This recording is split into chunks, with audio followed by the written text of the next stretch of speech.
if I could, I know that there's some issues in the media that are of deep concern to many members on the committee. And with your permission, I'd like to address those for a minute or two. Again, I've submitted memoranda for the committee to take a look at. You may proceed. Mr. Chairman, I've served this nation for 42 years. I've spent years in combat, and I've buried a lot of my troops who died while defending this country. My loyalty to this nation, its people, and the Constitution hasn't changed and will never change as long as I have a breath to give. My loyalty is absolute, and I will not turn my back on the fallen. With respect to the Chinese calls, I routinely communicated with my counterpart, General Lee, with the knowledge and coordination of civilian oversight.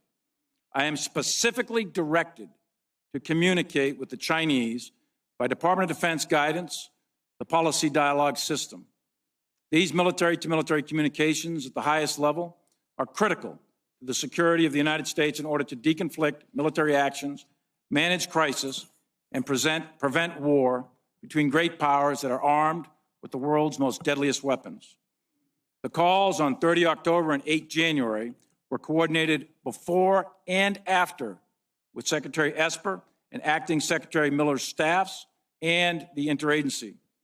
The specific purpose of the October and January calls were generated by concerning intelligence, which caused us to believe the Chinese were worried about an attack on them by the United States. I am certain that President Trump did not intend to attack the Chinese, and it is my directed responsibility, and it was my directed responsibility by the Secretary to convey that intent to the Chinese. My task at that time was to de-escalate. My message again was consistent. Stay calm, steady, and de-escalate. We are not going to attack you. At Secretary of Defense Esper's direction, I made a call to General Lee on 30 October. 8 people sat in that call with me, and I read out the call within 30 minutes of the call ending. On 31 December, the Chinese requested another call with me. The Deputy Assistant Secretary of Defense for Asia-Pacific Policy helped coordinate my call, which was then scheduled for 8 January, and he made a preliminary call on 6 January. 11 people attended that call with me, and readouts of this call were distributed to the interagency that same day. Shortly after my call ended with General Lee, I personally informed both Secretary of State Pompeo and White House Chief of Staff Meadows about the call, among other topics. Soon after that, I attended a meeting with Acting Secretary Miller, where I briefed him on the call. Later that same day, on 8 January, Speaker of the House Pelosi called me to inquire about the President's ability to launch nuclear weapons. I sought to assure her that nuclear launch is governed by a very specific and deliberate process. She was concerned and made various personal references characterizing the President. I explained to her that the President is the sole nuclear launch authority, and he doesn't launch them alone, and that I am not qualified to determine the mental health of the President of the United States.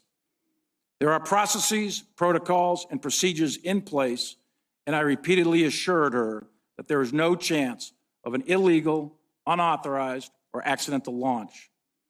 By presidential directive and Secretary of Defense directives, the chairman is part of the process to ensure the President is fully informed when determining the use of the world's deadliest weapons.